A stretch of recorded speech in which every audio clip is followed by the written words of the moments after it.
Hello, welcome to another video. I haven't done a book haul in what feels like a while. I don't know if it actually has been a while, but my book cart has been overflowing with new books that I haven't put away because I haven't done a haul, but then there also got to a point where I did put some away because I was running out of space that I don't think I've hauled. So if I haven't mentioned any in here, sorry about that, but my brain has been all over the place in other places that keeping on top of what books I need to haul has just not happened. So I have a ton of books to go through. Some very generous people have gifted me some things and I'm so grateful to all of you who have done that. No one ever has to do that, ever, but I'm so grateful that those of you who have, it really does brighten my day, and I'm very grateful to all of you. And I have also spent a lot of my own money because I've been depressed and what makes me feel better? Buying pretty things and buying books. So I've been buying a lot of crystals, there's more up there, and a lot of books because it makes me happy. So let's just kick this off with books. A lot of these I will have mentioned in vlogs and stuff, so if you've been watching my vlogs you will probably have seen these, but let's kick it off with The Winter Garden by Alexandra Bell. This is Alex Bell, the author of the Polar Bear Explorers Club, but an adult from her, which kind of feels like the Night Circus meets the Crown's Game sort of thing. It's competitive magical garden building. On the night her mother dies, 8-year-old Beatrice receives an invitation to the mysterious Winter Garden, a place of wonder and magic filled with all manner of strange and sublime flora and fauna. 18 years on later, on the eve of her wedding to a man her late father approved of but she does not love, Beatrice makes the decision to throw off the expectations of Victorian English society and search for the garden. She and her closest friend Rosa receive invitations to compete to create spectacular pleasure gardens, with the prize being a life-changing wish. It seems super magical, and I've loved Alex Bell's middle grade with the Polar Bear Explorers Club. I haven't read anything else from her. She has done quite a lot of other things, YA and adult included, I believe, but I've never read anything else from her. But this edition is absolutely beautiful and seems like something I might enjoy, so I picked this one up. Another one I picked up for myself is Neil Gaiman's The Ocean at the End of the Lane. This is one of his that I haven't owned nor have I read, but I am a massive Neil Gaiman fan, so that really surprises me. But this is a beautiful illustrated edition. There are loads of illustrations throughout it, and I want to read it. You know what? I don't even know what this book is about. I just know that it's a beloved Neil Gaiman book that I'm surprised I haven't read myself yet. I think it's kind of speculative. A dead man on the back seat of the car and warm milk at the farmhouse, an ancient little girl and an old woman who saw the moon being made, a beautiful housekeeper with a monstrous smile, and dark forces woken that were best left undisturbed. It's Neil Gaiman. I'm probably really gonna like it. And whilst I spotted this illustrated edition, why would I not get this one rather than the standard edition? I'm really looking forward to reading this at some point, and it's beautiful. Another one I picked up for myself is The Ones We're Meant to Find by Joan He. This is the Read Rate Review pick, which is why I purchased it. However, I really don't know if I'm going to read it before then. But this is like eco sci-fi? I don't know. Is it? 3 years ago, C woke up on the shore of an abandoned island with no idea how she got there. She lives in a shack with an aging android and a single memory. She has a sister. Now she has to escape to find her. From the safety of the eco-city floating above Earth. Eco-sci-fi! I was totally right. I don't want to know any more than that, but it is eco-sci-fi. It's super floppy, beautiful, and I've heard fantastic things about it, and I know that it's surprised a few people. So I do think I'm going to enjoy it when I read it. It kind of, just the eco-sci-fi element of it kind of makes me think of Annihilation. I'm not expecting the same vibes, but I do look forward to reading it eventually. Another one I picked up for myself is She Who Became the Sun by Shelley Parker Chan. This got such a lot of hype and I wanted to read it. It's a retelling of the Ming Dynasty's first emperor.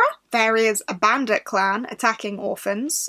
There is a seer who shows two children their fates, the boy greatness and the girl nothingness. Desperate to survive, the sister steals his identity to enter a monastery.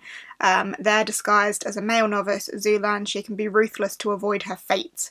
But when her sanctuary is destroyed, Zu is cast back into the war-torn world. To change her ending, there's only one thing she can do: claim her brother's great destiny as her own.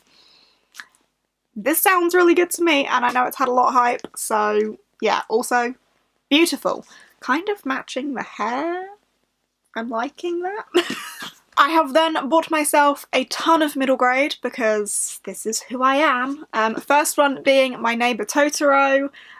This is the novel of the Studio Ghibli movie. It's the Studio Ghibli library one. It's adorably tiny and cute, and I love the movie, and it's got illustrations from it. Oh, I'm really excited. I did a vlog of a cozy Sunday with Kiki's Delivery Service, and the plan is to do another one with My Neighbor Totoro and maybe get through more Ghibli book movie duos as well. But this one follows two sisters and the spirit Totoro, and one of the sisters goes missing and their mother is in hospital, and the older sister needs to find the younger sister and explore the like magical forest behind their new house in the countryside. It's an adorable movie, and I reckon the book's going to be super cute too, so I'm looking forward to reading and rewatching the movie for this one. Next up, I got all of the books from A.M. Howell.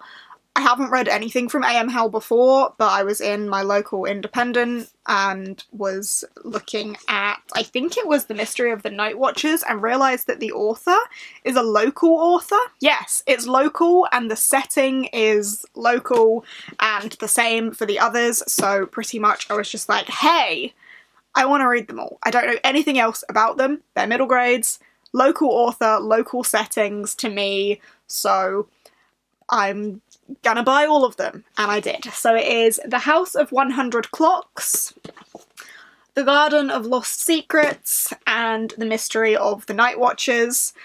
Do I know what any of them are really about? No. I think they're all historical as well. October 1916, June 1905, and May 1910.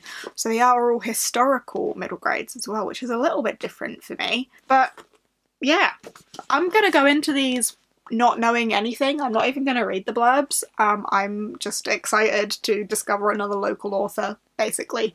And I have a decent little collection to get through. Maybe I'd do like a weekend of reading A.M. Howell or something. We'll see. Next I have Shadowghast by Thomas Taylor. This is the third book in the Malamander series, the Adventures of Eyrie-on-Sea, or Eyrie-on-Sea Mystery even, which follows Herbert Lemon and Violet Palmer. Herbert Lemon is the Grand Nautilus Hotel's lost and founder, and in the first book he finds Violet, who has lost her parents, or she is lost from her parents and she would like to be found, and there's adventures that go on from there. But the thing about this series that I love is the atmosphere of Eyrie-on-Sea. It's proper rundown seaside in the winter vibes, and there are monsters lurking in the sea mists and in the ocean and wherever this one is as well. I've really enjoyed this series and I look forward to continuing. Another one I picked up is The Raven Heir by Stephanie Burgess. This is about triplets. One of them is heir to the throne, but which one? They are trapped in a tower. Cordelia, Rosalind and Giles, they've lived in the tower all their lives, protected by their mother's enchantment. Only Cordelia's magic lets her steal moments of freedom over the walls in the shape of a bird, or beneath them as a scurrying mouse. I think it's like astral projection type thing, but I've heard things about this. It seems pretty good. I'm excited to dive into it.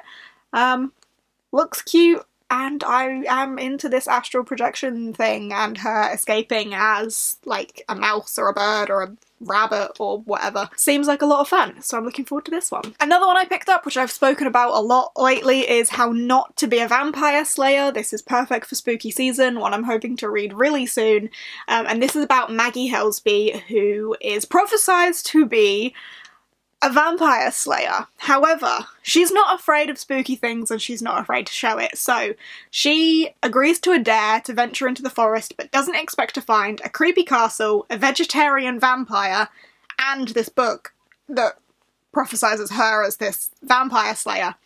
But the vegetarian vampire wants to be her best friend and she wants to protect the nocturnal neighbours and she doesn't want to be a vampire slayer, so she's going to do everything she can to protect her veggie vampire bestie. It sounds really cute. I'm really excited to read this sometime soon. Another one that I've mentioned a lot lately as well is Moondial by Helen Cresswell. This is a children's classic about a young girl called Minty who notices things. Pockets of cold air, cries on the wind, ghosts. And she finds this creepy moondial which transports her back in time, where she finds Tom, a sickly kitchen boy, and Sarah, a girl whose family thinks she has the mark of the devil. And she needs to work out how to get back to her own time, or is she stuck in history forever? I'm looking forward to reading this one hopefully soon as well. Another one I picked up for myself is Secrets of the Stars by Maria Kuzniar. This is the sequel to The Ship of Shadows, which I read not that long ago and really enjoyed, about an all-female pirate crew and their adventures to find missing pieces of a map and an ancient treasure. And we follow Alasia, who needs to know why the ship has come to her and why she's important to this journey. Sequel to that, love the covers, it's KJM, so of course I do, and I really enjoyed the first book, so looking forward to continuing on with the sequel. Sorry if I'm going through these really quick, I have lots to get through. Another one I picked up for myself is The Battle of Raw, which is the third and final book in the Land of Raw trilogy. I've loved the first two and I'm very excited to read the last one. This is about twins, I can't remember their names. Rose and Arthur, that's it, Rose and Arthur, who when they were younger they had adventures in their grandparents' attic under a camping bed that would take them to the imaginary land of Raw. They've grown up a little bit and they're going back and clearing out this space and they find the camping bed again and visit Raw for one final time to realise that maybe it wasn't quite as imaginary as they first thought it was. There are dragons, there are creepy scarecrows, there are mermaids and unicorns, and ninja wizards. It's so full of fun and imagination. I really like this series, and I'm looking forward to seeing how it ends. Next up, big thank you to Hotkey Books for these ones, but we have the paperback of Way of the Argosy by Sebastian de Castell, my favourite author. I have read this, I've read the hardback, but the paperback is coming out very soon, the 15th, I believe? 14th of October. I don't know when this video is going up, but the paperback is coming out, and alongside that the sequel is coming out in hardback, Fall of the Argosy. I haven't read this yet, but I'm going to very, very soon. Super excited. And I actually have an interview with Sebastian scheduled for the Saturday after release, so I'm pretty sure it's the 16th, if my brain serves me right. I'll put it on the screen if not. But we are going to be celebrating the release of the sequel, having a chat about all things Argosy. Very excited, can't wait to read this. But this is the prequel series to the Spellslinger series, which is one of my favourite series, about a young boy called Kellen who is competing in his mage's trials. However, his magic disappears when a woman called Ferius Parfax shows up and may have a trick or two up her sleeve. And this is the prequel series, all about Ferius, her upbringing, how she became an Argosy, and what the way of the Argosy is, and how she learnt it all, and such. Love the first one, love the Spellslinger series, love Sebastian de Castell, cannot wait to read this. And thank you to Nosy Crow for this one, which is Following Frankenstein by Catherine Burton. Spooky season! I'm looking forward to reading this one, hopefully sometime soon as well. This one is about a young girl, Maggie Walton. Maggie's father has dedicated his life to a single pursuit, hunting down the monster created by Victor Frankenstein. It's cost Maggie and her family everything, and now her father is staking everything on one last voyage to the Arctic with Maggie secretly in tow, where he hopes to find the monster at last. But there they make a shocking discovery. Frankenstein's monster has a son. Sometimes I was jealous of the monster of Frankenstein. I grew up believing my father cared more for him than he did for me. And was I wrong? I'm excited to read this. Halloween season, literally now, so fingers crossed I get to this one this month. And this one comes out on the 7th of October, which is already happened. What's the date today? I think that was yesterday. Pretty sure that was yesterday, on the day of filming this. So this is out now. I need to read it.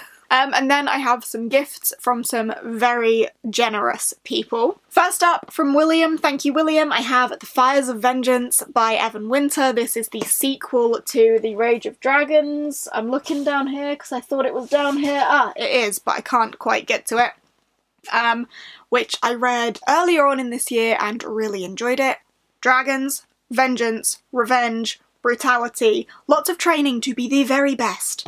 And I'm really intrigued to see how that series continues. So yeah, that's the second book in that. Thank you very much, William. And then from Claire, thank you very much, Claire, for Dark Waters by Catherine Arden. Another one I want to read very soon because spooky eeriness, small spaces was great. Dead Voices was really spooky. Dark Waters is the third in that series from Catherine Arden, and apparently it's terrifying and fun. So I'm looking forward to reading this one.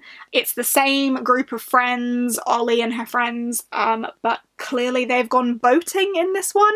So I'm looking forward to the spookiness in this. Thank you very much, Claire, for that. And then one from Lydia. Thank you very much, Lydia, for The Puffin Portal by Vashti Hardy. This is the sequel to The Griffin Gate, which is Vashti Hardy's super young books.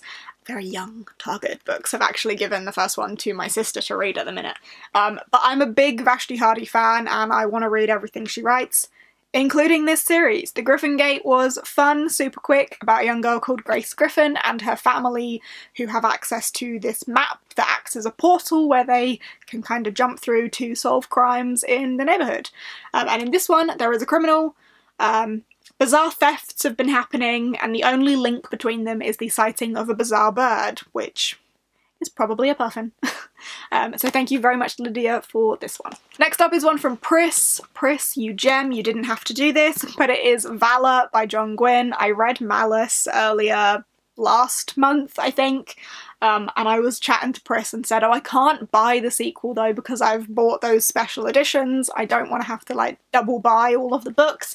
And she was like, but you're gonna want to read the sequel before those special editions get to you. So here's Valor, and thank you very much, Pris, for that. This is super floppy and beautiful and amazing. But yeah, this one carries on from Malice, which follows a prophecy, a war-torn land, the giants are coming back. This prophecy is showing, oh god, how do I even describe that book? I don't know. I loved it so much. But continuing on from that, I still don't know who I trust or anything. I can't say too much about like what this one's going to be about specifically because that would spoil the events of the first one, but some young boys on opposite sides perhaps of a prophecy. There are giants, there are worms, there is something happening that is like awakening in the land again, and it is spelling disaster. I am really excited to continue this series. Thank you, Pris, for this one. Thank you to Gavin for this one, which is Danger at Dead Man's Pass by MG Leonard and Sam Sedgman. Gavin had a spare copy of this and sent it my way. I'm actually reading this at the moment. I have loved this series so very much. It's about a young boy called Howell and his uncle who go on adventures on trains, and on each adventure there is a crime of some sort that they end up solving. So there was a thief on the Highland Falcon, kidnap on the California Comet, and murder on the Safari Star, and this one is danger at Dead Man's Pass. Something to do with a family curse. Not sure how magical that is, but this one apparently is a little bit spookier, so I'm looking forward to getting further into this because I'm not very far at the minute. But thank you ever so much to Gavin for sending me a copy of this one. Thank you to Claire for this one as well, which is The Bewitching of Evelyn Jones. This is the sequel to The Haunting of Evelyn Jones, which I think is a super underrated, creepy middle grade. About Evelyn Jones, who has a fascination with the spooky and ends up being wrapped up in some sort of haunting, and in this one, some sort of bewitching. The first one gave me chills, and I'm really excited to dive into this one as well. Again, hopefully sometime this month. I have such high hopes for all of the spooky middle grades this month. I'm super excited about this, so thank you very much, Claire, for this one. And Claire again. Thank you to Claire for The Nature of Witches as well, and it is this beautiful hardback copy. Oh, I just love that. This one got a ton of hype from lots of people. Steph absolutely adored this, and that's the whole reason I wanted to get my hands on it. I'm really excited. Witches that take their power from nature, and I think it's all like the balance of nature, but how global warming is having an effect on their powers. Sounds completely up my street. I think I'm gonna like this one, fingers crossed. But yeah, it's a beautiful book. I've heard fantastic things about it, and thank you to Claire for this one. And then finally, last couple of books here. Thank you to Victoria for these ones. We have The Name of All Things and The Memory of Souls by Jen Lyons. I have very recently read The Ruin of Kings by Jen Lyons and needed sequels. And Victoria very kindly sent them to me. I have the like standard paperback of this one, but The Name of All Things is a US paperback, so it's like a US mass market paperback, which we don't really get in the UK. This is a standard UK paperback, so bit confusing, but it's like adorably small. But yeah, sequels to Ruin of Kings by Jen Lyons, which I read very recently. I read it for Readathon, I read it in 24 hours. Absolutely adored it. Go and check out the Readathon vlog for my full thoughts on that one. It was one of the books that I needed to read in 2021, and I can't wait to continue. But it follows a young boy called Kieran, who got himself wrapped up in so much stuff. He is at the centre of something, and all different sides want to use him as a pawn. Dragons, these angel type things, the royal family. Everyone wants a bit of him because he's so central to something bigger. The way the story was told was just so good. It was told like Kieran and this other character, Talon, was telling his story from where he's at that point, which is the end of the book. So it's kind of a bit circular and we go back to where we end is where we start sort of thing. But oh my god, so good. And I love that. Prophecy, dragons, brutality, all my sort of thing, and I cannot wait to continue. So thank you very much to Victoria for these. And there we have it. There is a very large book haul. I don't know how many books were here. I feel like I've been chatting for ages though, so thank you for sticking with me and watching this through. If there's any here that you are super excited about that you think I should really prioritise, let me know down below. But yeah, thank you for watching. I hope you have enjoyed. If you have, give us a thumbs up. As I say, chat to me down below, and I will see you in whatever comes next. Bye!